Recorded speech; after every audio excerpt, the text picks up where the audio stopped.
Just edit this into a 30-second thing if you want. Yeah.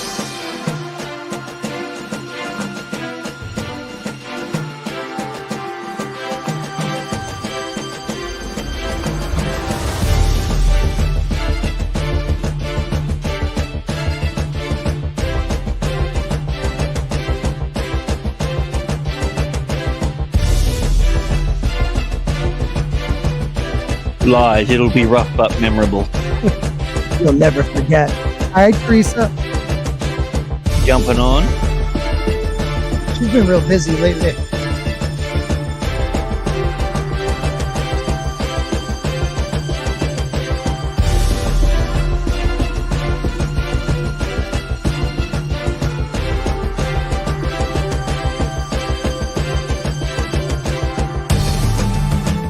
Where's the best place for content on the world of Ice and Fire? Right over there. See where I am pointing with my dagger? I just found Sporking News Podcast. With me, Sporking. Make sure you like and subscribe.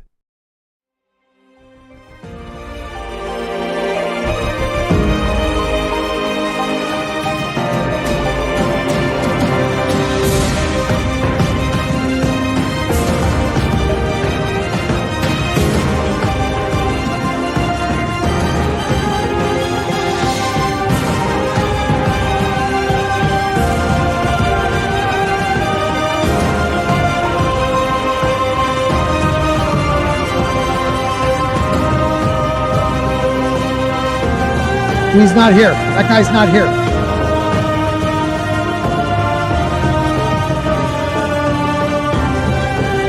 Thank you.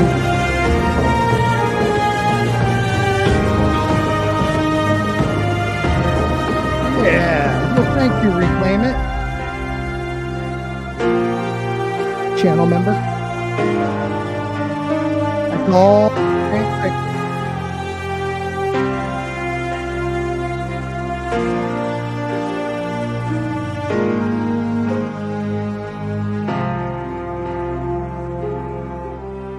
Actually, a Spork of Ice and Fire. Yay! Welcome, everybody. It's Tuesday night. It is a Spork of Ice and Fire.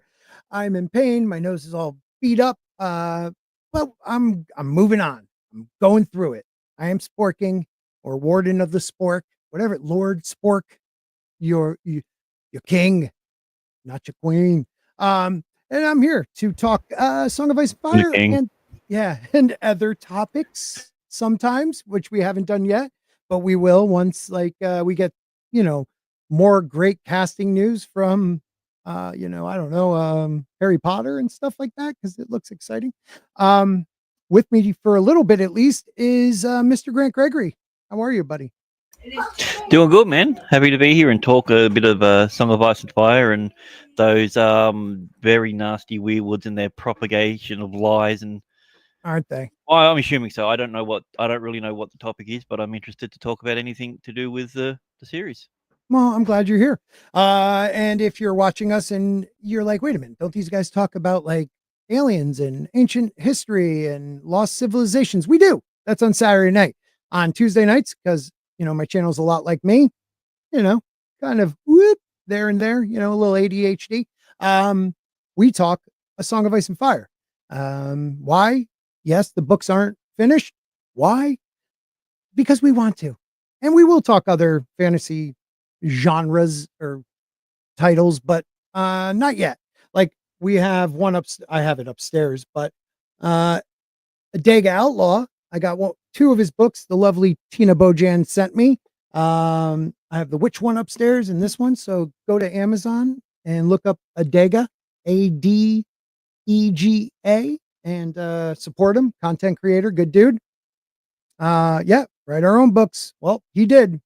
And I'm going to be starting the other one because I get a little break from work coming up next week. So, Brian, what's up? Sunny Frank, hello from South Florida.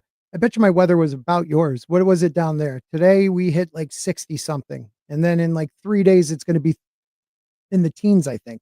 So great weather in the Northeast. But Grant, what have you been up to? What's going on? Not much, man. Just been the little one's finished all the school stuff, so she's home now.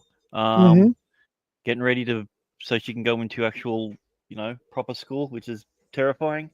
Yeah, huh? It always it is. Yeah. It is. But Oh no, looking man. forward to a good Chrissy break and that, and we might be able to go away if we're lucky enough. But who And knows? this is your summer, so that's Yeah, they have everyone knows Christmas comes in the summertime. yeah, Christmas in the summer. A dork with a spork. Very true. Very true. Oh, Teresa's reading the Duncan Egg books. Good. We will be talking about those coming up too, because we have the series coming out in 2026, right? Yeah, something like who Yeah. knows? I'm pretty sure it's 2020. I don't think it's next year or 2025. I think it's if it is 2020, we'll be talking about it in 2025, no matter what. Because if you have not read the novellas, Duncan Egg is they're easy reads. They're not as in depth as the main books. So it's easier to keep up with. But it does help if you know some of the history of A Song of Ice and Fire, because that takes place around the time of some of the Blackfire rebellions. So you kind of want to know like the gist of who's who, and like Bloodraven and stuff like that, who we will come up tonight. Because when you talk Bloodraven, you think Weirwood trees. Well, I At do least- anyway. Yeah, And me too. And the three-eyed crow or raven, depending on if you're a book or a Right. show person. And there is a big difference. Like he is Bloodraven and not the three-eyed crow. A lot of people believe he's the three-eyed crow. Fine, he's the three-eyed crow. We'll just say that. But like Bloodraven, and ravens are harbingers of light usually.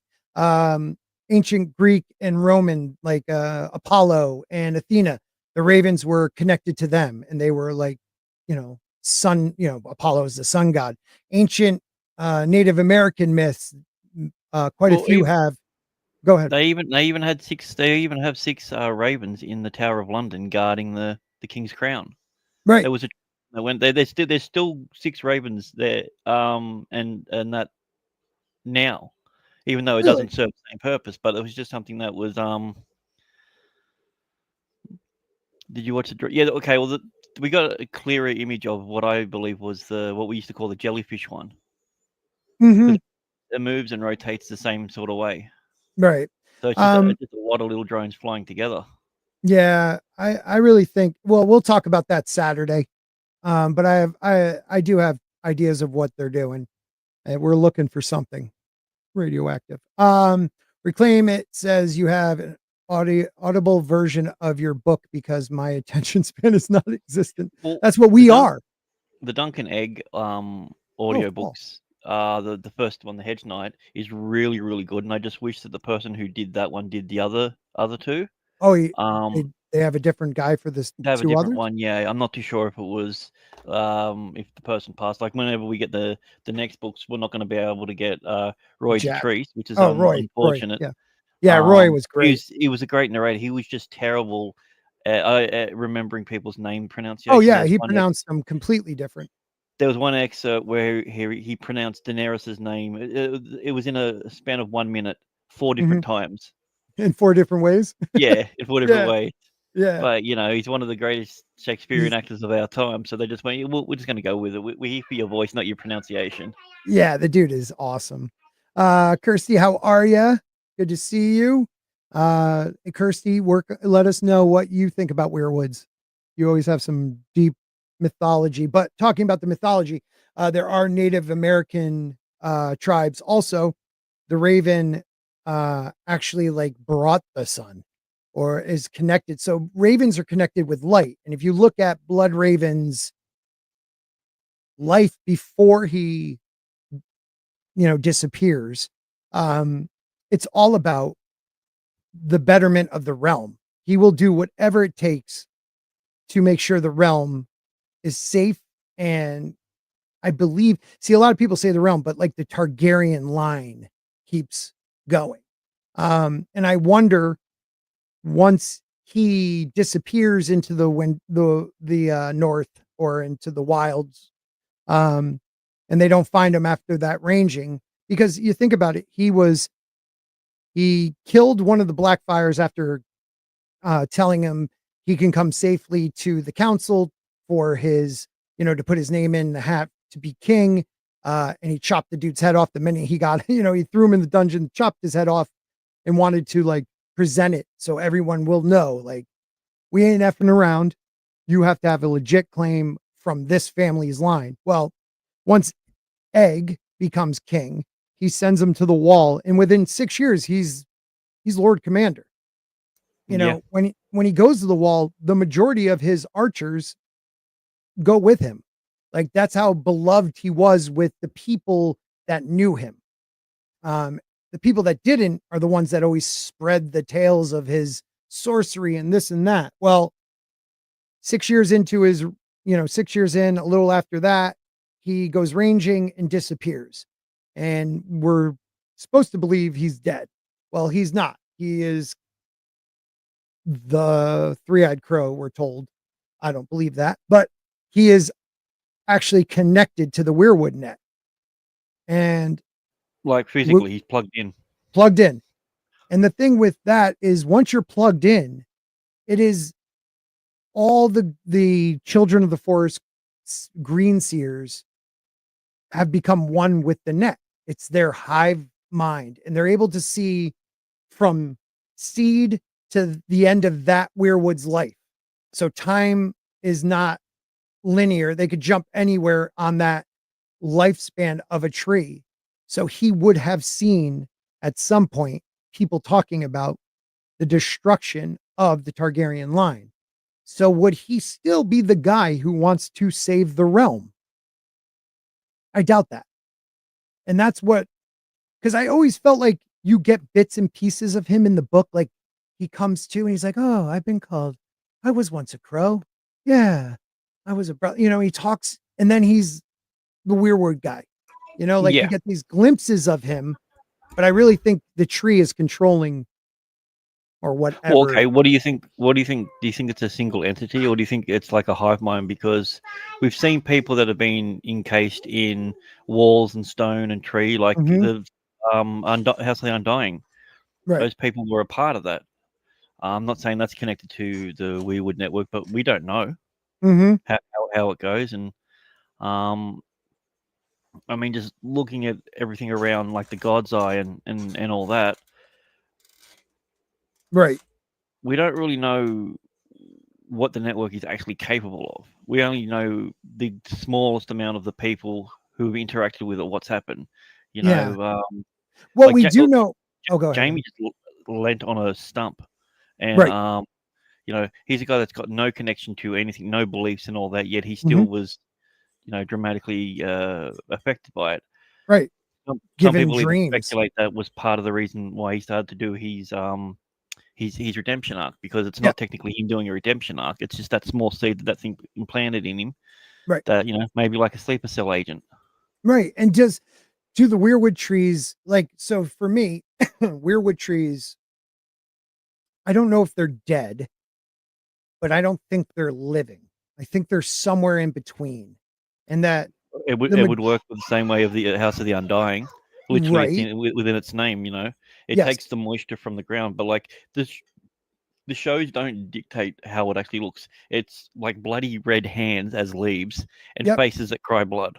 Right. Like And so many sacrifices, or once someone died, was given to the tree. Like, does it actually feed on blood and souls, or does water actually work? I don't, and the nutrients from the soil. We do know that the network of roots go deep. Like, John Aaron tried to plant a Weirwood in the Erie and up top of a mountain. It's very stony. He kept bringing dirt. No matter how much dirt he brought up, it wouldn't take, because these roots have to be able to go so deep that at some point they may connect with other ones. And then you have, do they even have to be connected? I was looking for the quote. I can't find it, but I remember at some point, Sweet Robin Aaron, talking about the Weirwood throne and there being singers in it. And singers are what the children of the forest call they're green seers, they're singers, because they do not have a written language. So everything was oral, passed down. Um, and whoever was the first, you know, child of the forest that realized you could connect to the Weirwood, how many millennia ago that was, I don't know. But there is a connection between the children of the forest and their cousins in Essos, because there is something going on also in Essos. Yeah. You know, Well, they definitely okay, were so there. we also know that there's something going on in Dawn, like specifically because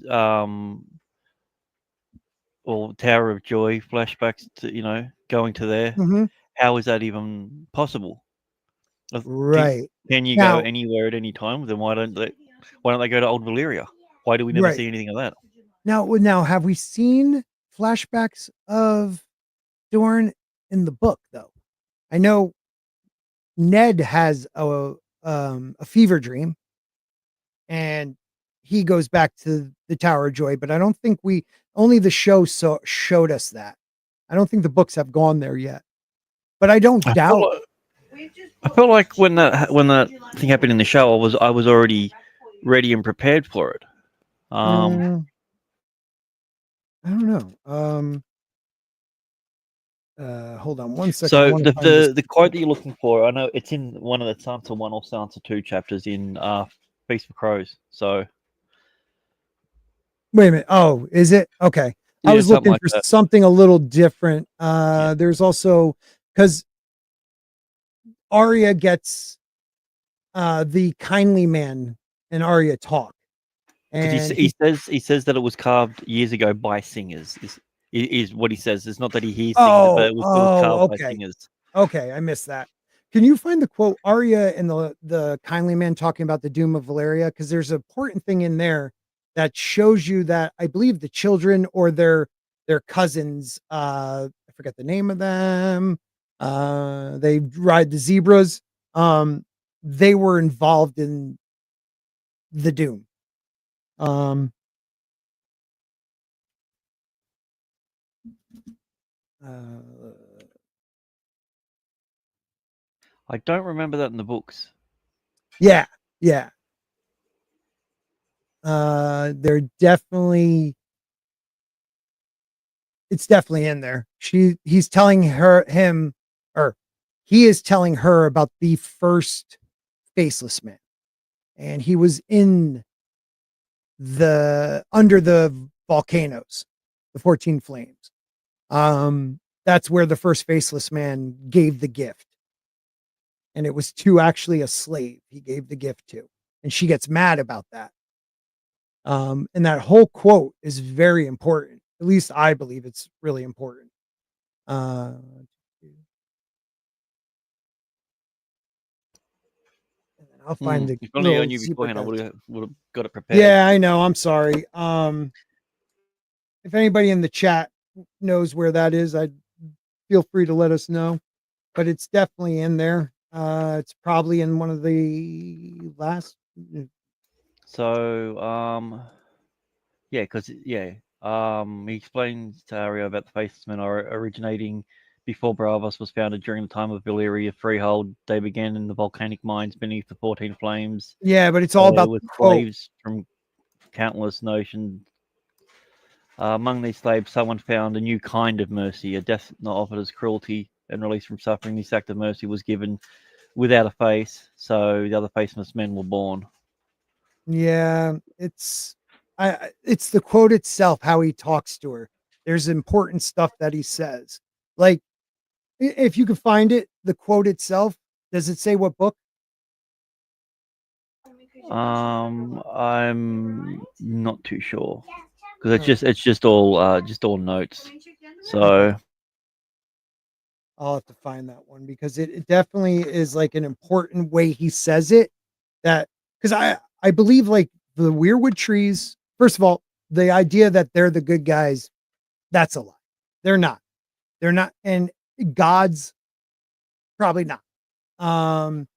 But are they like a weird species of plant that's sentient and able to parasite, like use, not in a symbiotic way, but use creatures to keep itself going and also do its bidding. Yeah, and I believe so. do we really know how far their power actually goes? Well, that's why I wanted that quote, because I feel like it kind of tells you something. And don't forget, like, I'm just doing a search at the moment. Okay. You have the faceless men who in some way are connected to the Weirwood trees. I mean, there is a reason they have. So Arya 1, A Feast for Crows, is when I'm looking at some threads and Reddits about it, someone says something that's when they're talking about it. Okay. But I haven't got the Feast for exact quote. Crows right here, so I could take a look. I was looking for the little dudes who ride the zebras too, because I think they're children of the forest, but they're in Essos.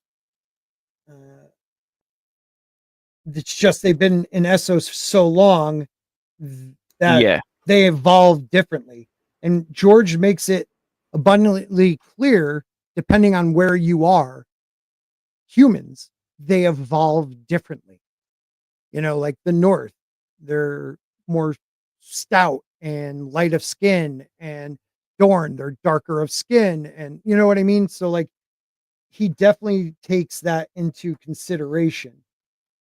There they are. They are the plains of Jogos Naha, Nhai. The Jogos, and I could find that somewhere. Ooh, what? Page 399. Thank you. And if you could just, so I don't forget, you could put it in the private chat. Jogos, Jogos,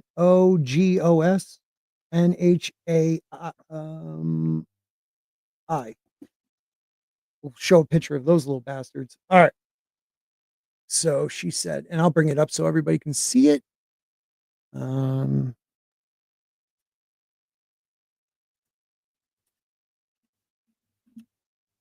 We're live, people. We are live, and this is how live shows go. All right.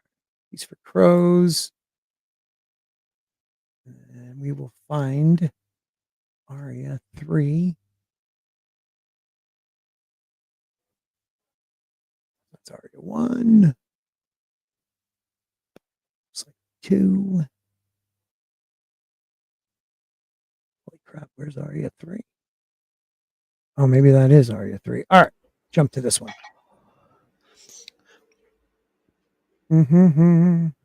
Tina's still fighting with someone called Traffic, so she'll be home soon. Okay. So it says, it's after Arya's been introduced to the environment, you'll come across a Kindly Man reference. Okay. And Tina says, the Arya chapter starting at page 387, the Kindly Man is talking to Arya about the beginning of the Faithless Man.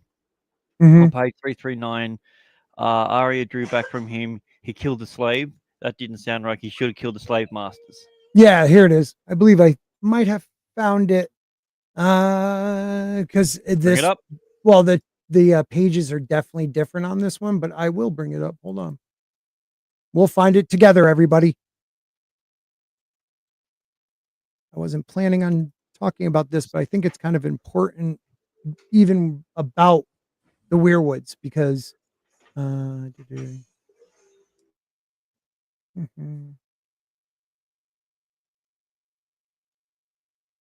gift of the many-faced God takes form, but here it's always gentle. Okay.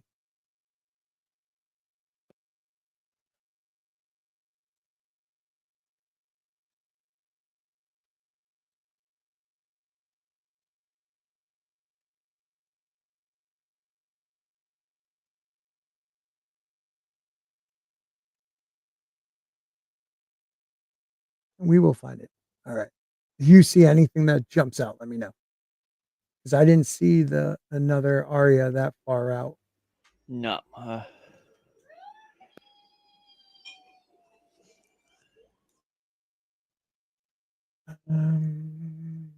What kind of the tale of our beginnings? Here we go. All right. Sorry about that, Here everybody. it is. There it And is, you would though. get there eventually. I would Thanks get for there. watching. We got that. Thanks for being here. The Tales of Our Beginnings. This is the kindly man talking to Arya. Yeah, I believe they're evil. And if not evil, they have not mankind in best interest. We'll put it that way. Well, if they're not evil, they're definitely very naughty. Yeah, they're naughty. All right, so the tale of our beginnings. If you would be one of us, you had best know who we are and how we came to be. Men may whisper of the faceless men of Bravos, but we are older than the secret city. Before the Titan rose, before the unmasking of Uthero, before the founding, we were. We have flowered in Bravos amongst these northern fogs, but we first took root in Valeria, amongst the wretched slaves who toiled in the deep mines beneath the 14 flames that lit the freeholds nights of old. Most mines are dank and chilly places, cut from cold dead stone. But the 14 flames were living mountains with veins of molten rock and hearts of fire. So the mines of old Valeria were always hot, and they grew hotter as the shafts were driven deeper, ever deeper. The slaves toiled in an oven. The rocks around them were too hot to touch. The air stank of brimstone and would sear the lungs as they breathed it. The soles of their feet would burn and blister even through the thickest sandals. Sometimes, when they broke through a wall in search of gold, they would find steam instead, or boiling water, or molten rock. Certain shafts were cut so low that the slaves could not stand upright, but had to crawl or bend. And there were Weimers in that red darkness, too. Earthworms? She asked, frowning. Fireworms.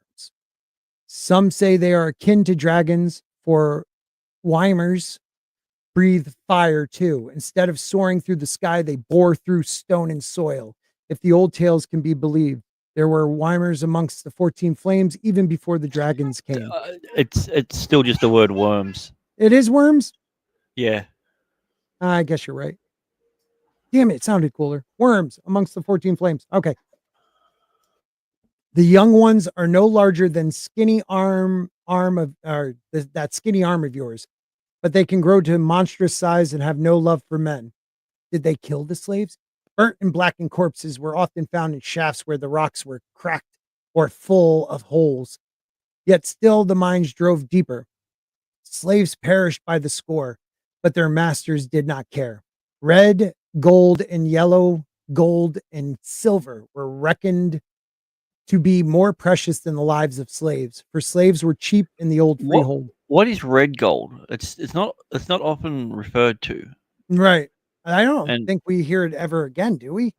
That's what I mean. Like, initially when I just thought, I was thinking it was just like rubies or something, but he's talking about metals with the other one. So I wonder if that has something to do with the thing that they use to forge Valyrian steel. That could be something they add to it. Could red gold be rose gold, but like a stronger gold? Yeah. Red gold work differently with the flames of a dragon? Yeah, that's a good maybe question. that's what I'm saying. Well, you can only expect so much out of a family that built upon fire and blood magic. Wouldn't you think some evil Shiat would come from that equation? Yeah, definitely. Well, see, what were you going to say? I always thought that when I heard about the Doom of Valyria, it was the confirmation that I needed to believe that this is a post-apocalyptic thing. And the Doom was actually one of them dragons or something else interacting with a nuke that'd been buried, for, for safekeeping, and that's what set off the Doom. It was like, okay, that's interesting. That is interesting. The Weirwoods had previous agreement with men. The Weirwoods didn't. They just recorded it. Isn't Jaime's blood still magic? Those Lannisters' genetics lasting as long as they do can't be natural. There is a chance he's actually part Targaryen. They do marry their cousins a lot. Yeah, they did. I always thought the blood from every conflict in Westeros would seep into the ground of the Weirwood roots. They would. They would. That's a good point. Let me finish this and we'll get back to the chat because you guys have some good stuff going. Lives of slaves. For slaves were cheap. Yep. During war, the Valyrians took them by the thousands. In times of peace, they bred them, though only the worst were sent down to die in the red darkness. Didn't the slaves rise up and fight? Some did. He said revolts were common in the mines, but few accomplished much. The dragon lords of the old freehold were strong in sorcery, and lesser men defied them at their peril. The first faceless man was one who did. Who was he? No one. Some say he was a slave himself. Others insist he was a freeholder's son, born of noble stock. Some will even tell you he was an overseer who took pity on his charges. The truth is, no one knows. Whoever he was, he moved amongst the slaves. So I find that interesting. He's saying he doesn't know, but he said he moved amongst the slaves and would hear them at their prayers. Now, all right, men of 100 different nations labored in these mines, and each prayed to his own God in his own tongue. Yet all were praying for the same thing. It was release they asked for, an end to the pain, a small thing and simple, yet their gods made no answer, and their suffering went on. Are their gods all deaf, he wondered, until a realization came upon him one night in the red darkness. All gods have their instruments, men and women who serve them and help to work their will on earth. The slaves were not crying out to 100 different gods, as it seemed, but to one God with 100 different faces, and he was the God's instrument. So he did say he, and George put it in a certain way. So we definitely know it was a male because he doesn't say it's only men sent down there. I feel like the guy does know who the first man was. But anyways, that very night he chose the most wretched of the slaves, the one who had prayed most earnestly for release and freed him from his bondage. The first gift had been given. Arya drew back from him. He killed the slave? That did not sound right. He should have killed the masters. He would bring the gift to them as well. But that is a tale for another day and one best shared with no one. He cocked his head. And who are you, child? No one. A lie. Now, in there's a couple things. He says he doesn't know who did it. But this person or this being was going, hearing them. Now, you have this other form of children of the forest over there. They could have been enslaved. The Jago, what were their names? Yeah. Steves. The Steves, we'll call them. Yeah. The Jagos. I think they were something like that. So. I still believe it's him. Oh, that could be, but what he does say is like they gave him the gift, and then they repaid the masters at some point, kind of implying that the doom was caused by the faceless men. That would take a massive amount of sorcery, which no mere slave or even a son of the freehold, one person would have. But there is a group. Faces might. Hmm? As I said, a god that has many faces, maybe. Maybe. Or a group of people that broke the arm of Dorne using sorcery, created the neck, trying to break that too, but created the swamps of the neck with that amount of sorcery. So who's to say it wasn't a child of the forest or one of these Jago Naha or Naya Hayes, Jago Hayes, because they seem to be like children of the forest, but they just developed differently because they were in like grasslands instead of the deep forests. A head shorter than Dothraki and described to be as squat, bow-legged, and swarthy, with large heads, small faces, and swollen, swallow-colored skin. And their skulls went to a point. from binding. But swallowed colored skin, I don't know what that even is, but Yeah, I'm not sure what that is. but the children have their skin is more of like the forest that they were around and cat like. They're kind of cat like. So him describing them as swallow colored to me is like a reference in a way to the cat like look of the children, having those. We've never I don't think there's been any text that's even indicated that they had anything to do with each other. And No. also the children are brown. Yeah. Well, some are brown. But like they all were brown. Who's to say we don't know that they haven't had contact, and we don't know if. Well, what I'm saying, based on the current amount of information that we've been given in the text, you're there's right. been I don't even think there's been a mention of them, or even a story or a rumor. Well, I am definitely speculating because they talk about the first men coming across the arm of Dorn. Who's to say the children never went across the other way? And then once the arm was broken, that group, I mean, maybe even way earlier, settled over there, and just over millennia, tens of thousands of years, they just changed a bit. I don't know. There's something about them. Like, what's the point of putting those people that kind of make you think of them, and they have like moon singers instead of just singers. They're priestess and healers. And like, if they're usually women, but a man could be one, but he has to dress like a woman. It's kind of a trans singer. Yeah. But like they sing to the moon, like darkness. The children of the forest live underground a lot and they're nocturnal. That's why their eyes are cat-like. That's why when Jane says, thank you, Jane. That's why when they did the prequel series pilot, they cast all black people. They just got the rest of the story wrong. Probably. What's up, Adega? I was just showing off your book before, one of them that Tina sent me. I have the other one upstairs. I told everybody to go and buy it. Is it Reach or Peach? Because he keeps changing the name of it. It's Reach. It's Reach. I see the R. I'm starting the other book. The books, like, they feel so nice. Like the book is beautiful and it's like sturdy and good pages, but the outside has like that little bit of like texture to it. They're really nice. So Odega, if you have pages yet? Have you smelt the pages? Yeah, but my nose is all fucked up. I don't want to get too close because if I bump it, I'm like in a lot of pain. Oh, mate, that's why. It was all I said. He knew you'd sniff it. Tina. No, that's Tina.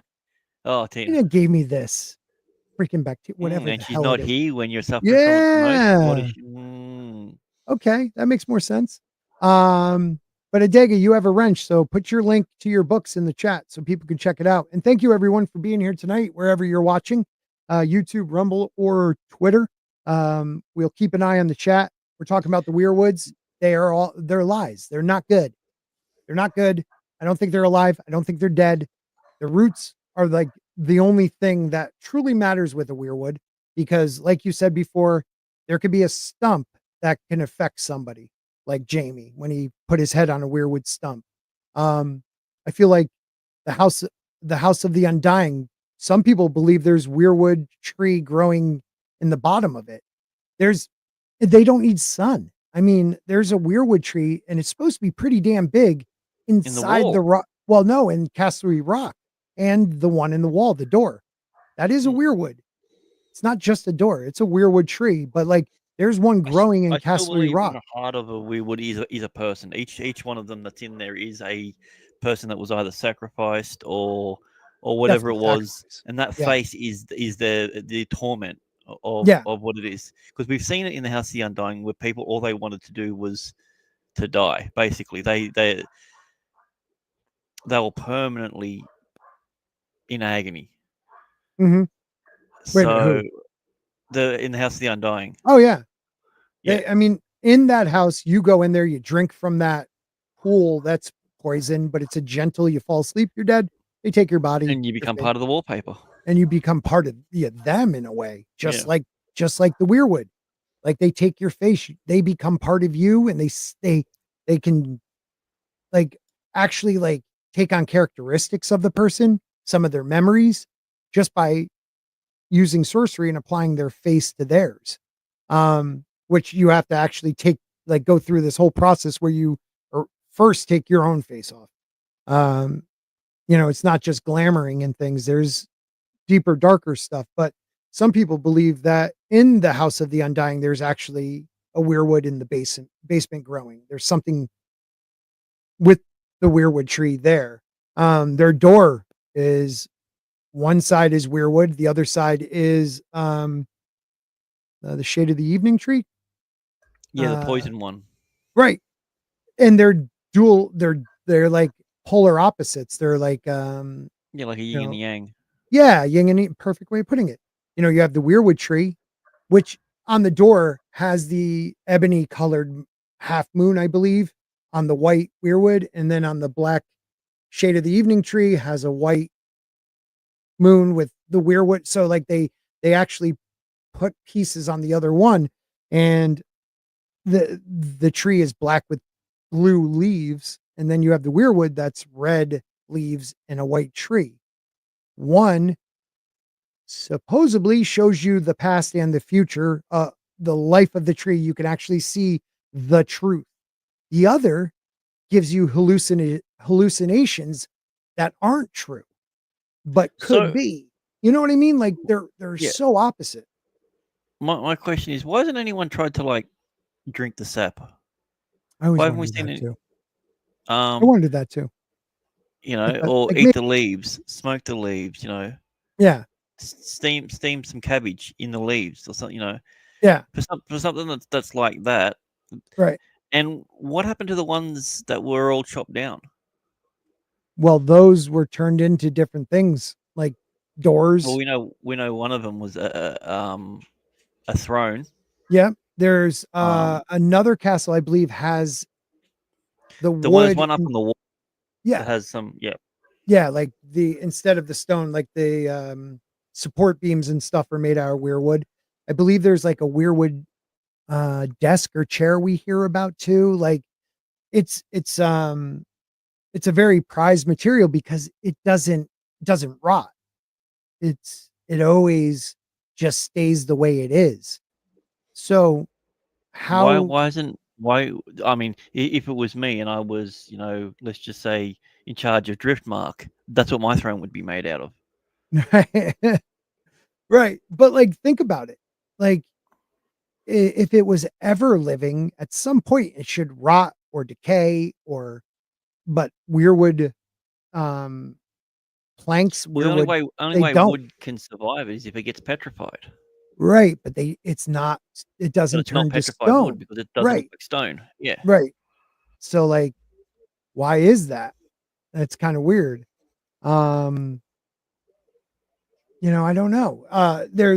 It's just interesting that the most important part is the roots. Now, Bran doesn't just meet Leaf. He meets about 3 or 4 other children of the forest in that cave. And he like at one point takes a walk in the cave. It's just, there's tunnels everywhere and roots everywhere. And he turns a corner and there are children of the forest hooked up to the trees, into the roots. So it's not just Bloodraven in that cave. There's quite a few beings. There's a neural network. It's like someone being plugged into like the metaverse. Mm-hmm. Yeah, and they say, oh, it's keeping Bloodraven alive, but is it? I mean, he's still moving and talking, but like a weirwood root's coming out of one of his eye sockets, where his missing eye was. That was always there. It just kind of kicked People up. just couldn't get past. People couldn't see that because of the big dirty birthmark he had in his face. The old guy. I don't know, Jane. Look, I don't know if are they people talk about the old gods and the weirwoods almost in the same, but are the weirwoods really gods, or are they just this hive mind from millennia of sacrifices and blood being spilled and them soaking that up, and then technology that the gods use?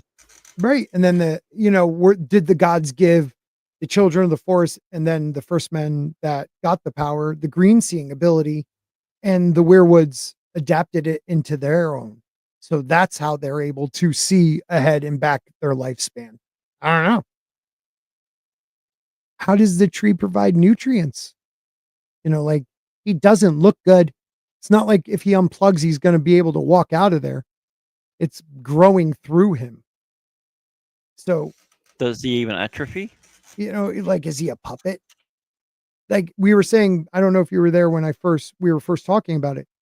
There's moments where Bloodraven is Bloodraven, like when Bran first gets there, but then it's almost like that gets shut off and he becomes, the so-called three-eyed crow.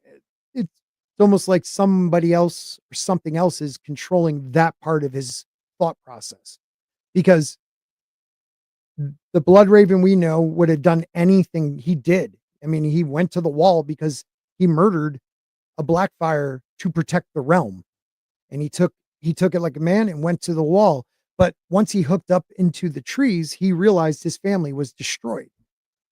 And maybe he sees Dany doing good, or he sees her, the bells. Blah, blah, blah.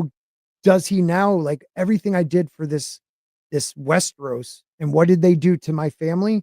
Like, yes, use me any way you need, Weirwood. Let's kill them all. They did not make a pact with the Weirwoods, man. They made a pact with the children of the forest, who may have had something to do with the White Walkers. Maybe. But definitely anything to do with the Doom. Because if they did have at least a hint of something to do, we would have gotten a hint. Georgie is not subtle about wanting people to know, I told you all along about something. Mm-hmm. Right. So I don't think that part works, but yeah. What do you mean? Say it again. I'm sorry. I don't think the children of the forest had anything to do with the Doom. Because I think we would have heard something. There would have been a hint. There would have been even a throwaway line. But there's literally no text in it. I know. I just want to believe. There is a connection, though, between the Faceless Man, the Weirwoods. I feel like there's some connection. Yeah, the removing of one's face is a big part of it. And then creating a face on a Weirwood. That's weird. Wood. Did they kill the Weirwood? The Weirwood. Yeah, right. So Jojen tells Bran the singers of the forest had no books, no ink, no parchment, no written language. Instead, they had the trees, and the Weirwoods above all.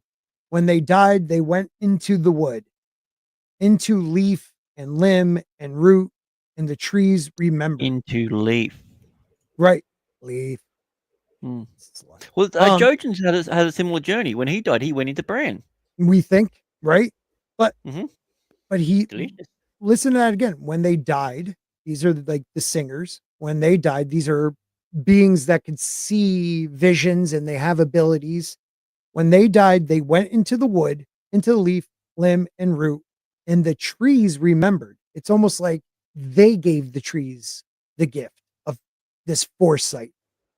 Like, oh, the trees remembered. Like, they were able to, this parasitic tree was able to take whatever magic they had and is now able to use it. So what you're saying is, if we were able to get the most powerful being that's ever existed and sacrifice them to the tree, I'm talking about obviously Helena Targaryen.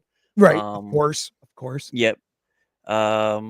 Then she'd be able to plug into every network. She's like a universal remote. Exactly. So, yeah. Exactly. But anyway, buddy, I've got to go. All right, buddy. So, I'll have the chat help me out with this. Yeah. Hopefully Tina gets back soon. Yeah, no worries. Thank you very much. Thanks, buddy. Jane says, don't fight the Weirwood. Go softly into the good night.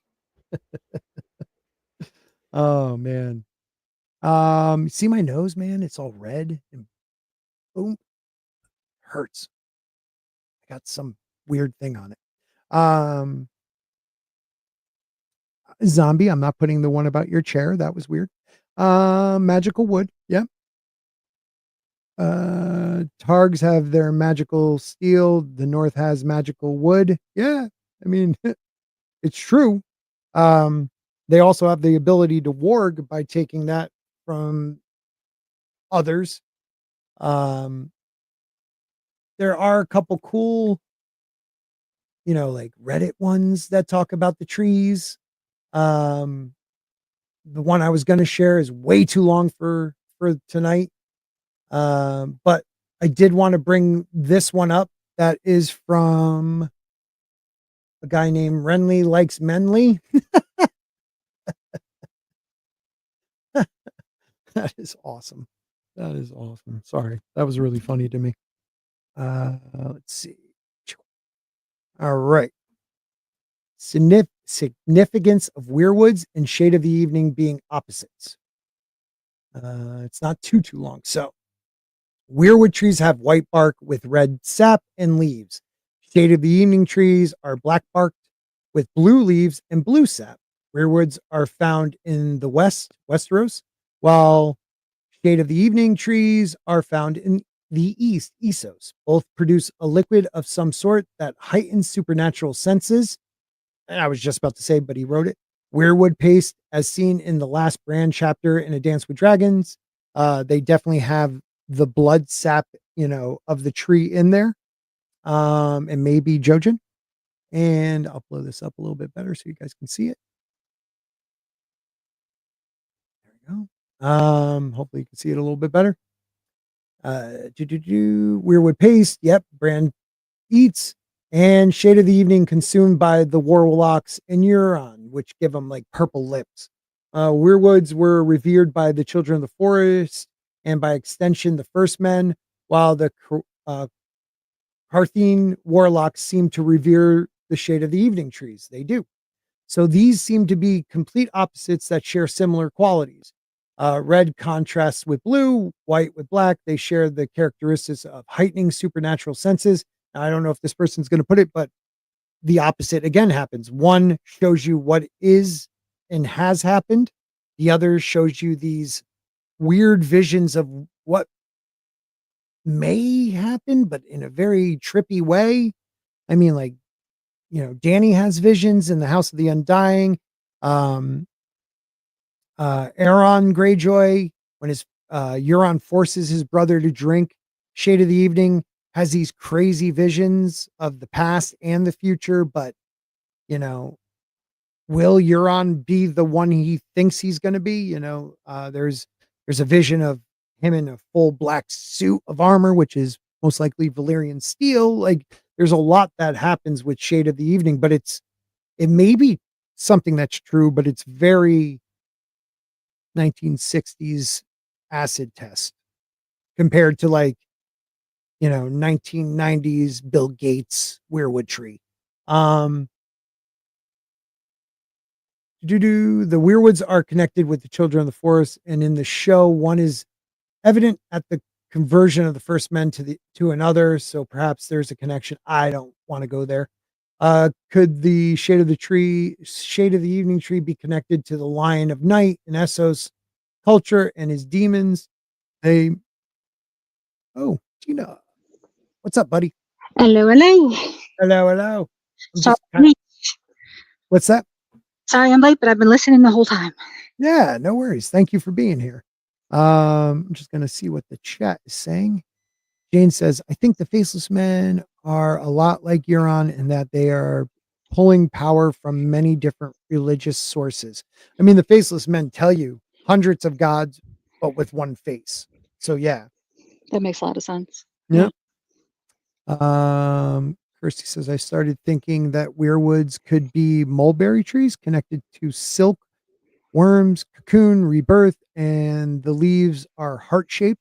And the wormwood prophecy in the Bible, or absinthe. Yeah, the green fairy lore, which sometimes is red. There is red absinthe.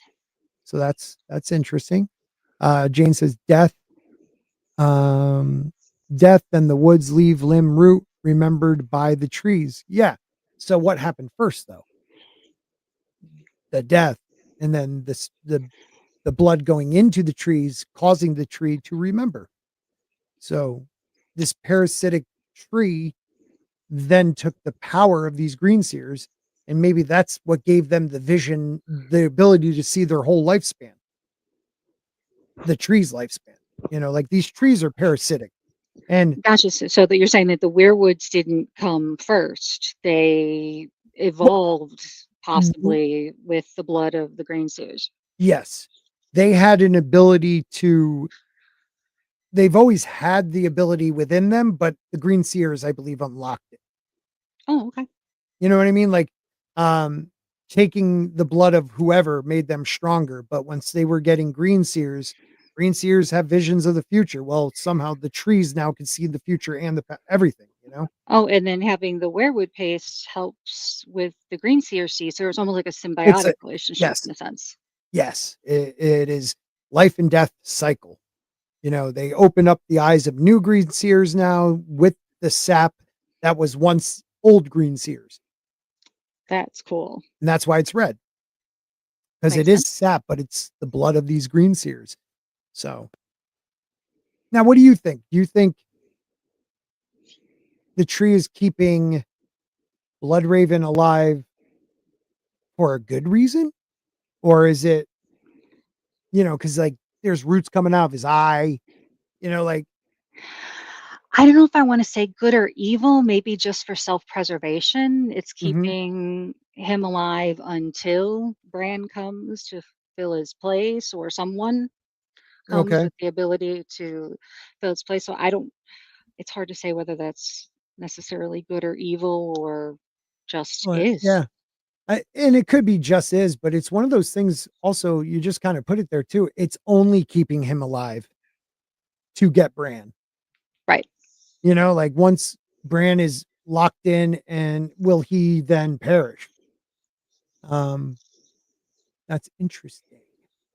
I want to see if I'm trying to find a picture that's like an artist rendition, because they show it way better than the show did, how Bloodraven really looked in the tree.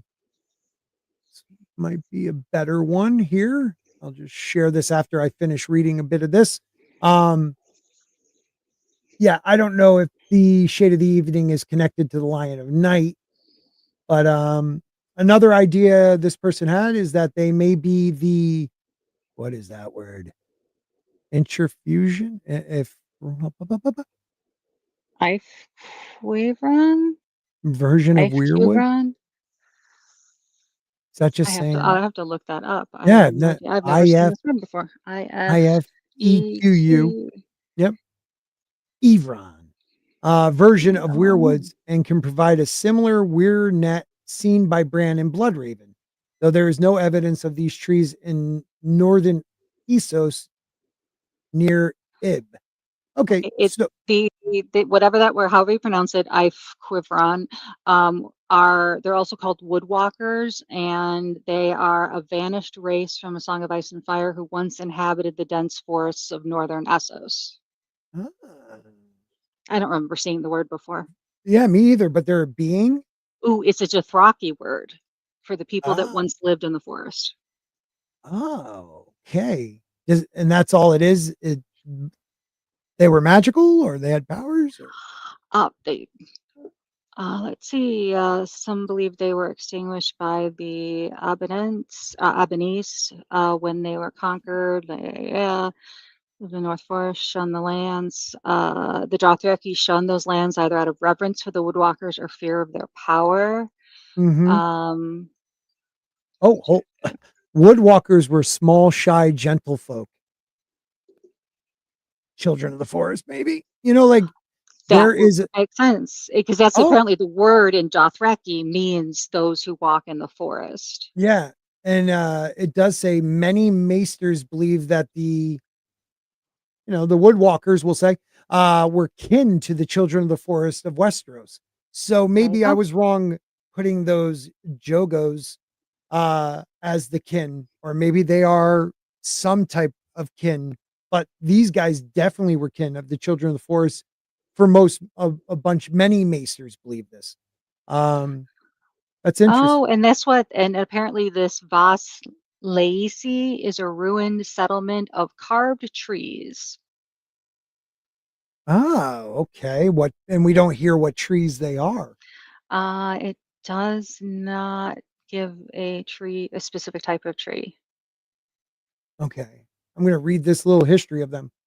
Sorry, I'm jumping around, but some believe what were they called again? Woodwalkers were extinguished by the Ibbenese when they conquered a large swath of the territory directly south of the island of Ib. Others believe the Woodwalkers went into hiding or fled to other lands. While the Woodwalkers still lived in the northern forest, the Dothraki shunned those lands either out of reverence for the Woods Walkers or for fear of their power. However, after they vanished, the Dothraki began to attack the Ebonese territories. Still referred to the great forest along the northern coast of central Essos as the kingdom of the Ebonese, whatever they are. And that kingdom is, come on. Just did it a second ago. There we go. The kingdom of the Woodwalkers is a forest region of northern Essos along the Shivering Sea. Umber, and the Bay of Tusks are to the west, while the kingdom of Sarnor is to the southwest. East of the forest are the realm of the Jogawin, who I talked about, who may be cousins of these guys. They're little dudes, ride zebras, and what is that rest of that part? Presage. Yeah, Krazaz, Zax. So the Dothraki Sea and the Vast Dothrak are to the south, a river. So, wait a minute, I'm just going to look at this freaking map. So the kingdom was northeast section of Essos. So it wasn't near Valeria, but who's to say? Because I was bringing up that maybe the first faceless man may have been a child of the forest, but who's to say it wasn't a woods walker who gave the gift? Because there may be a Weirwood net like this guy's saying, but of the shade of the evening. So they were able to hear people in the flames, begging for death. I could see that. Yeah, I mean, it's definitely, there's no proof, but I like it. So Weirwoods seem to be connected to the old gods and are integral to their power, site, or domain. What if the shade of the evening trees are the sort of Essos equivalent to this that perhaps R'hllor uses, or perhaps blocks old gods from intervening in Essos like a barrier? The Undying Ones used it profusely, and it seemed to offer them their powers. It should also be noted that similarities between old gods and Undying Ones, each with an adjective that implies great age and longevity. So the Undying Ones were in the House of the Undying. They're the ones that wanted Daenerys for her vitality and her power and her dragons. But they were kept alive by like this glowing, I believe, blue heart that was like just pulsating above the table, which could be like some form of the shade of the evening trees power because it's blue, and they did live for a very long time until she destroyed them. So it took her killing them for them to die. So there could be a connection there. Like, are the old gods, would the old gods be gone if the trees are gone? Maybe not, because the roots, like, I don't know. Like, I don't think the trees are gods. I think they're something. What? Yeah, go ahead. Jane has a cool comment, if you don't mind me highlighting it. Yeah, she says, I got it. These children are the indigenous inhabitants of the planet. So this is a post-apocalyptic world that rose after humans crash landed there, kind of like the end of the remake of the Battlestar Galactica. Oh, yeah, okay. Yeah, and then zombies like, so aliens then, of course it would be. Yeah, or like Planet of the Apes type thing. Yeah. But there is a form of the children in Essos. So we did find that, which is interesting because I felt like there had to be a connection over there. And these woods walkers could be connected somehow with their somehow connected and communicating with the children of the forest in some way. Makes sense.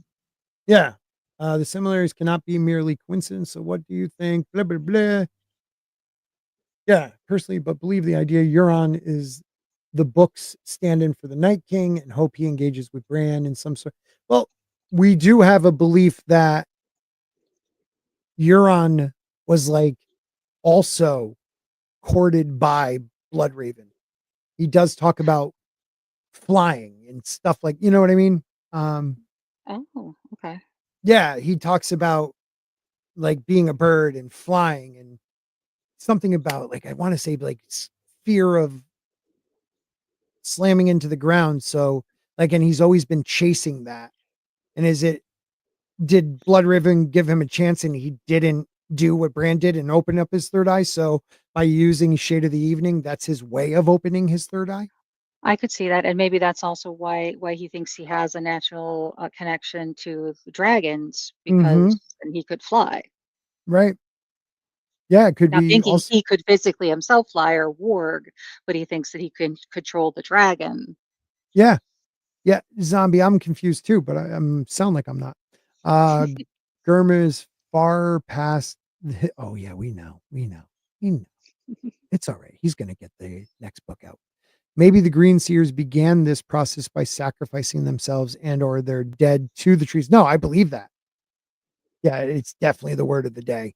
Um, yeah, I believe that they either sacrifice or the first dead Green Seers were given to the trees and they took their nutrients and that's how they got even more power. Kind of like the Starks. The Starks were not wargs.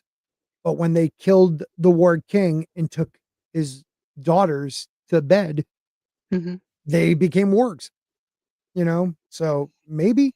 But like we were talking also before the stump that Jamie lays his head on. It's just a stump, but the roots, that's what's important. The roots of the weirwood keep what I don't think it's dead, but I don't think they're alive either. Weirwoods are just in between somewhere, kind of like a White Walker. Kind of Okay. like, the whites, they're no longer dead, but they're still not alive. So there's something in between. When Sam Ghost brings back the arm of a white and Sam is looking at it, he does make a comment about it not like rotting.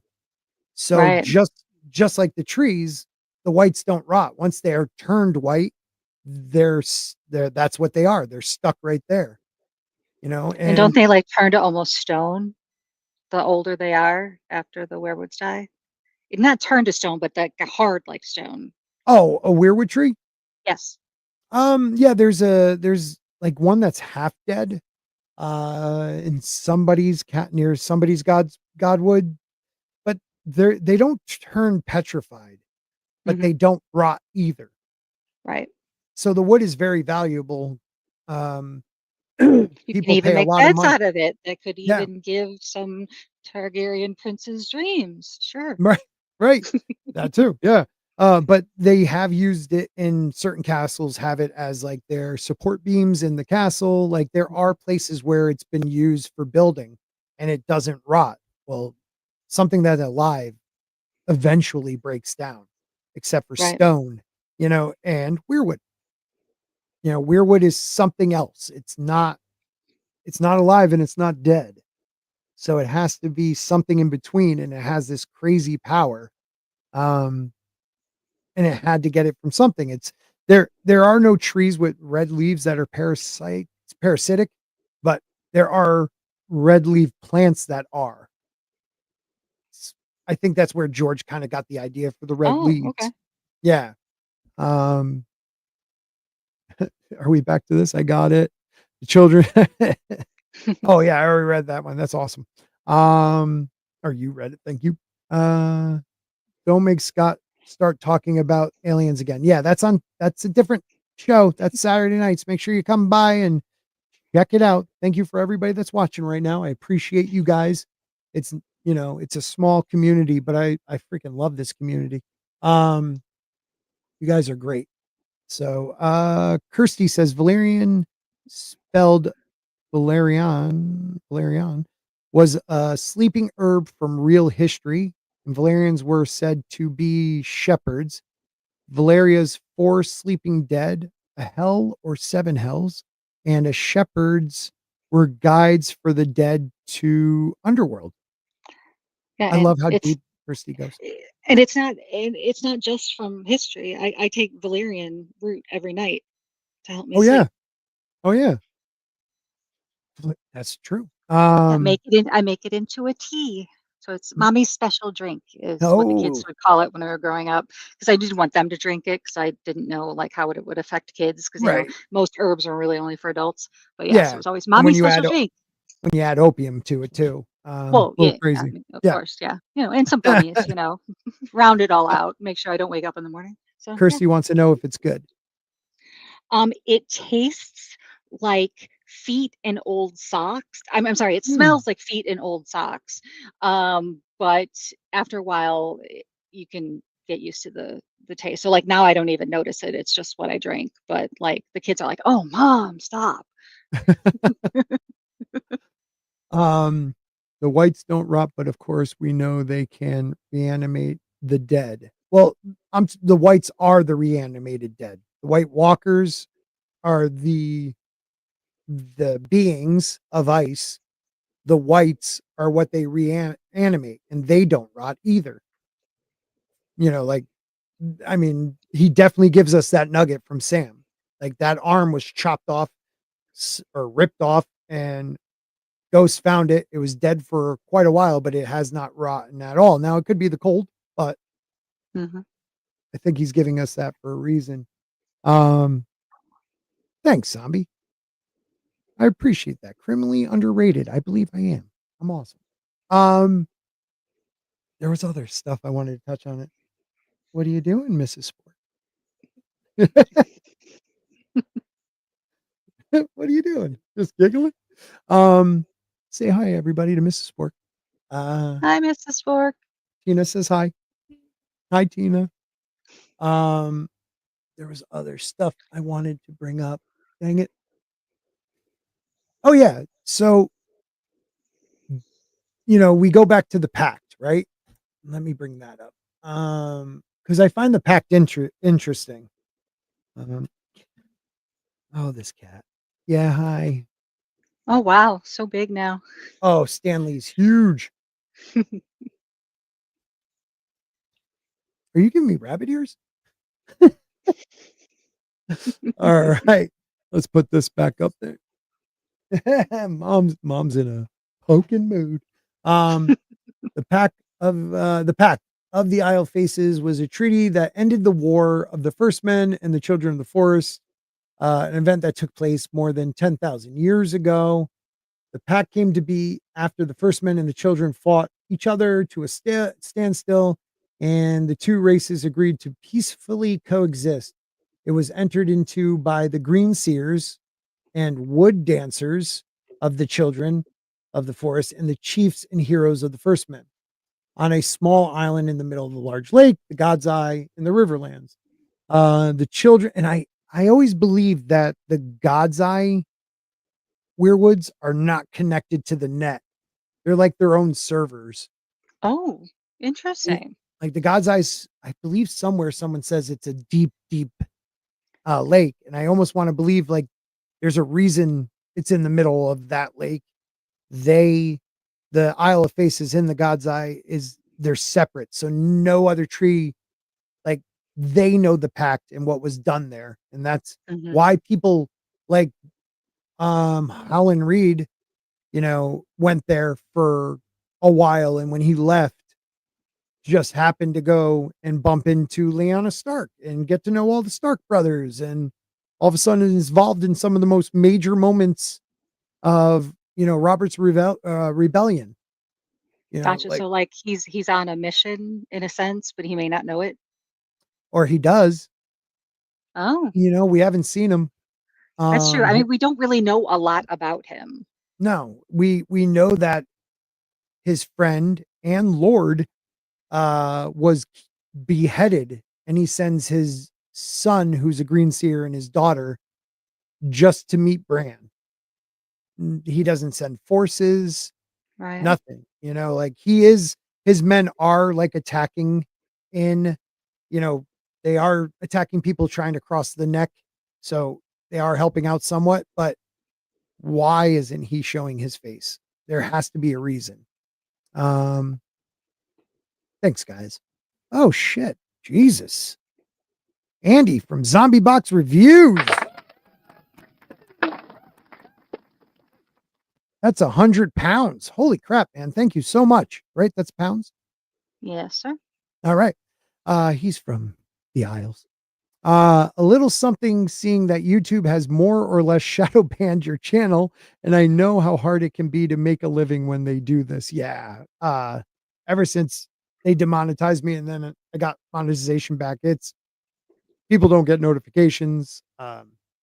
People don't see as much, but I still plug along and I'm building up my Rumble channel. We're at like 444, I believe, over there, which is pretty cool. I'd love to hit 500 by the end of this year, but I don't think that'll happen. But it is really neat to me that it's growing steadily. I think we're at like 444, I think, something like that. So thank you, everybody. And Andy, really, thank you a lot, man. We bust each other's stones, but I appreciate you. So thank you. That's awesome. Thank you. What's up, Ancient One? All right, we'll finish talking about the pact here. I just was going to check out my own channel and see where we're at. Yeah, 444 followers. So it'd be cool to get to 500. And Rumble's not as easy to grow, but I like it over there. Yeah, It's I've noticed fun that for you can get a lot more viewers per video, but not as many subscribers as you might get on a YouTube yeah. video. So it's The different. the the views are like there is a difference. Like you'll see like 327, but then it's like actual will be lower than that. But Oh, okay. they do send it out to people. Like they put it in people's feeds on the main page. Like they'll do that for you. I mean, they made me what do you call it? Like a partner, whatever it's called. Well, they gave me a check mark, like because I tweeted something a couple years back, and they made me like official. So it was like, Cool. yeah, that was pretty cool of them. But yeah, so definitely check us out over there. I'll put the link in the chat. We got like a bunch, we got like 5 or 6 new I don't know if they call them channels, but channel people there checking us out. So please make sure you guys check us out over there. But yeah, let's I want to finish this up because I want to okay. The children retained the standing forests, and the first men were able to settle the open lands, the coastland, high plains, bright meadows, mountains, and bogs, while agreeing not put any more weirwoods to the axe. So I read that like a couple weeks ago when we were talking about something, and I was like, okay, so there is nothing that I see there. Now I would love to see the actual quote. All right, maybe it's here. We'll take a look.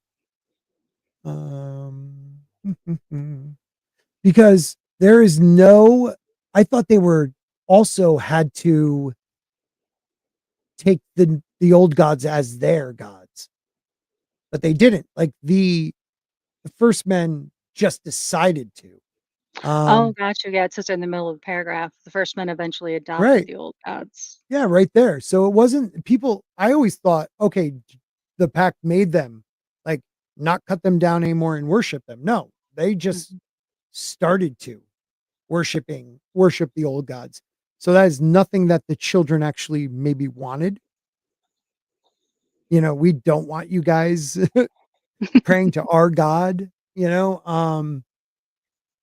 So it ended the Dawn Age and began the Age of Hero. The pact started 4,000 years of friendship between the children and the first men. While the kingdoms of the first men endure, so did the pact. And all through the Age of Heroes, the Long Night, which happened after the pact, which that's another thing. Like, did the children really have something to do with the others? Or did they are they just their own species that the Weirwoods did something with? I wonder that sometimes. It occurred during the Age of Heroes, so that is definitely after the pact was signed. And it ended 8,000 years before Aegon's conquest. But yet, when we talk about the pact started 4,000 years of friendship. So that's definitely a long time ago because it was like 10,000 years.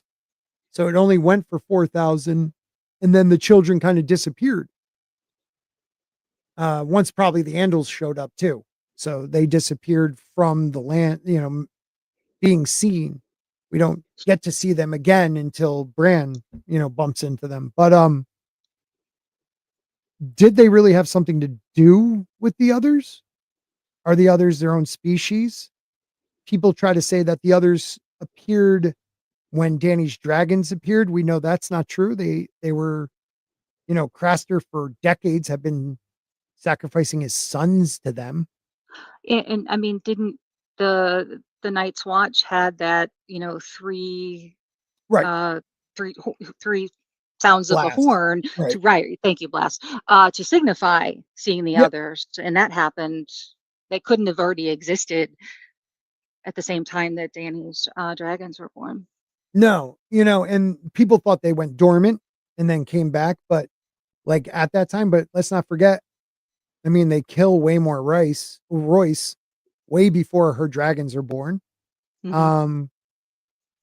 And then people are like, oh, maybe it's from her birth or John's birth, but Craster has been giving them his sons for decades before that. So Yeah, they just been quiet. and when they blast the horns, Mhm. it was like a sound like, "Are you sure it was 3? That hasn't happened in forever." Right. So it Yeah, it's couldn't have just been, "Oh, we started this thing 18 years ago, and it hasn't right. happened in a while." I mean, it was like a really long time. Yeah, I mean, the creation of the Night's Watch happened after the Long Night. Mhm. So they've been around for 8,000 years or so. That damn show, House of the Dragon, tries to tell us that they were still preparing, like it just, I hate that because it makes it seem like the Night's Watch was still very strong only 170 some odd years before Right. the main story. It wouldn't have collapsed that quickly. Um, So they've been around, they've been active, they've been taking the babies, probably turning them into their own species, maybe. They have a language, they talk like cracking ice. Uh, they have personalities because they mock way more rice. Mhm. They also are hesitant so they have some type of knowledge. I mean, they're hesitant to go near him because he looks like a Stark and he has a sword, and they're worried that maybe he's the one that they're supposed to be like looking for, the dangerous one, the last hero, Azor High, whatever you want to call him, even though they're all different people. Um, And it means they have some ability to reason. They're sentient. They're not just right, zombies like the whites are. right. And why, when Bran does connect to the trees, or why Bloodraven so much time before that, you know, why hasn't any of the Green Seers, like they've seen, if the Weirwood tree has seen a White Walker walk by, they have it recorded. So the Green Seers never gave any of that information to man. Mhm. And then even when men are connected to it, they're not giving that information. Like we see that Bloodraven, if he's still Bloodraven, can enter a dream. Why wasn't he warning people? Some people say he was trying to warn the Mad King, and that's why he burn them all. Um, Mhm. but we don't know that for certain. So there's, he kind of drove maybe Euron crazy. I even think Sweet Robin might have been a candidate too, because he has these kind of connection. Like there's something about Sweet Robin that's more than just a weird kid that drinks mother's milk, Mhm. you know? Um, he's in a way connected to the Weirwood trees. I don't know. I find it very interesting though. Kirsty Angel says, Children of the Forest spent time with maesters at the Citadel in history, and 7-point stars equals Star of Fae and Myth. Faith of the Seven and Citadel are where controlled by the Children of the Forest. Wow. They're responsible for all timeline heresy and false lost history. Okay, they may not be controlled like they know they are by the Children of the Forest, but there may be a chance when the candles were burning, the children giving them visions, because they definitely don't want dragons back. They, from the start of Aegon's reign, were trying to find ways to get rid of the dragons. And why is that? Well, dragons are fire and the Weirwoods are cold, maybe there is something to that. I never thought of it that way. Because, the Faith and the Maesters definitely did not want the Targaryens in control. And the Maesters are the ones that may, in some lords, a lot of the castles are the only ones that can read. So they're the only ones giving information to their lords. Are they giving them correct information, correct guidance? I always wonder about Maester Ludwig. Stark one. Starts with an L. Shit. Maester Lewin? Lewin, is it? Lewin. That sounds right. He came with Kat. Kat reads the letter from her sister that supposedly says, Jon was killed by the Lannisters. He looks at it, but then they burn it. So Ned never gets to see that letter. He came with Kat when she was pregnant with Robb and had Robb, and he's been there ever since. So he's more connected to her than the Starks themselves. Is there some weird thing going on there? I don't know. That's interesting. I got always weird things going through when it comes to this because we've had so much time in between the books. I think about all the crazy stuff. Yeah, definitely, dude. You want to come on a aluminum spork or one of these? I'm more than willing to have you on, man. Definitely. Been meaning to do that for some time. Yeah, dude. Just let me know. Tuesday or Saturday. Let me know when you're available. But yeah, I don't know. What do you think of the Weirwoods? Oh, it's right there, Maester Lewin. Sure.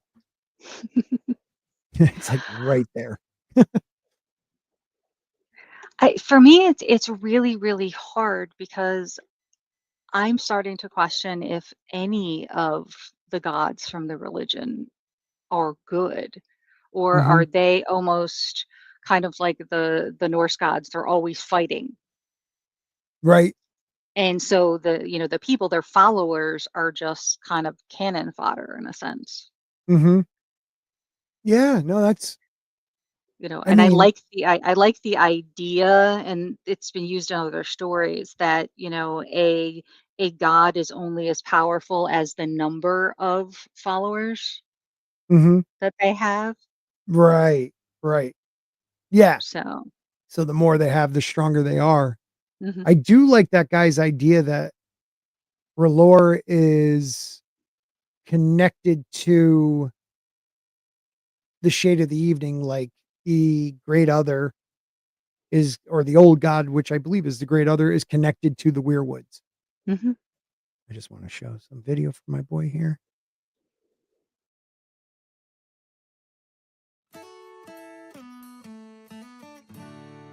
They've done great. We got Culture Casino out there. We got Sporking News Podcast.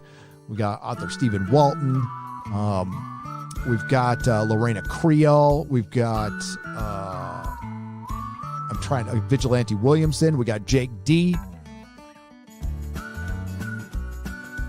I'm forgetting someone. Oh my God. I'll remember it later. Brain fart. But he says Kathleen Kennedy will never be fired. One of my favorite clips. I don't know why. Oldie but a goodie. It's an oldie but a goodie. It really is. Yeah. There is a part here where like Bran asks Maester Lewin about the children of the forest, and he explains that when the Andals came with their steel and fire and 7-point stars of their new god, there was hundreds of years of war with and they burned or either cut down or burned the remaining weirwoods in the south, and they slaughtered any of the children of the forest they found. The children fled north, and most likely they're gone. And during that story, Osha adds that there's still children north and giants and other old races, maybe meaning the White Walkers. Maester Lewin is not happy with Osha filling the boy's head with folly. Lewin's tail, though, is cut off by the two dire wolves starting to howl. Like the dire wolves are like, shut up, old man, you're wrong. So, Maester Lewin's a weird one because I tend to think he wants to be there and help the kids, but he's also has a mission to not. The Starks are a powerful old family that has a history of magic in their blood, and he wants to make sure that shit doesn't come back. Mm-hmm. I don't know. But it is interesting, the Weirwoods. People thinking that they're all good. I don't know. I hope I got that across. People in the chat, do you feel like I kind of got what I was trying to say across with the Weirwoods? Don't trust them. That's what I would say. I think Bran being 9 or 10 is just not capable of understanding. And I think one of the best reasons to know that is you have Jojen given the visions of a green seer is so mature, so just like a backbone to Bran when they falter going to see Bloodraven. But as they got closer and as they got in the cave, his power was either drained, but he turned into a little scared kid. This god or these trees are using people left and right. And when they're done, Jojen most likely turned into paste. You know what I mean? Mm-hmm. Like you're done. We use your blood, your body, and then we'll actually soak it up. So it can't be good. Hell no. I could absolutely see that. I mean, you're only needed for as long as you're useful, and if Bran is not useful or enough to replace Bloodraven, then he will be used up for whatever power they can get out of him. Yep. Yeah, as puppets. Yeah, you're right. Mm-hmm. Kirsty says Nymeria, she loves the Martells, are the faith of the seven. They are? I didn't realize that. Why did I think they were like their own? Yeah, they must be. Her husband Mors means death, and the current ruler Doran means stranger. The seventh god, and I think the RH in R'hllor links to blood types. Rezus, blue blood and gold blood. You never know. It's interesting. But we're going to wrap it up. That was a good one. Thank you for popping on. I appreciate it. Oh, hey, no problem. Yeah. You'll be on Vinny Arts on Friday? Yes. And also next Sunday I'll be on Vinny Art because we are finishing up the last 3 episodes of Arcane season 1. I like the show. It's one of those that is definitely heavy-handed girl power, but it's well done. It is definitely Exactly. well done. I mean, and the girls that are powerful do get, their butt beat too. Yeah. So there Yeah. is a little bit of a balance. So I mean, they are like the best of the best. If you think about it, like the men are like the ones causing all the problems. The well, women are, you know what I mean? Like, okay. yeah, I can see that. I can see that. But I do, like I said, I do like the fact that, Vi, gets beaten Oh, almost yeah. as much as, she does the beating. So Yeah. Wait till you get to season 2. You'll see what I'm talking about. okay. Yeah, but I still enjoyed it. The artwork is awesome. Oh yeah, it's incredible. You can see how it's, the most expensive animated series ever made. Oh, is it? I didn't even know that. It's like $200 million for both seasons. Oh, no shit. Yeah, it is good. The voice actors are great. Like, Hmm. it's a damn well made, but heavy-handed. It's okay. I enjoyed it. Thank you again, Andy. I really appreciate that. We'll be back Saturday. Oh, yeah. Will we back Saturday? It's getting I close. have It's getting close to the holidays. it is. I have like my Italian, like my side of the family has like their seven fishes Christmas Hmm. Eve thing on Saturday. So I don't know if we'll be back Saturday. If we're not, maybe Sunday night. But then again, my in-laws will be here and my studio becomes a spare bedroom. So yeah, just hopefully the notifications I will send out a communication through the community chat. So keep an eye out for that. Johnny says, I have been thinking about this. Why have weirwood trees at all? Why not have green seer people access normal trees where you can learn the history of this planet this way? Yeah, dude. It's if you jumped on late, go back and watch what we were talking about. The weirwood, there is a symbiotic thing, but they are parasites. I don't know. It's weird. Hmm. But definitely guys, check it out. It's not, it's good. It's good. But Drippy Sand says the children are definitely evil. Yeah. And I think the trees are even worse. I don't know if they're evil, but they're definitely finally out for themselves. They played the long game because they live long lives and they're finding their opportunity to crush man when they can. So yeah, I'm with you. Yeah, vengeance, definitely. They got shit in the pact.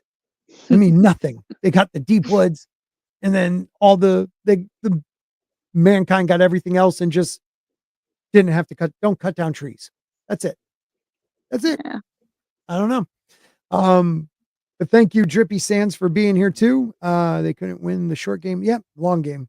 I'll keep going forever. So let's get going. Thank you, everybody. Have a great Good night, night. all.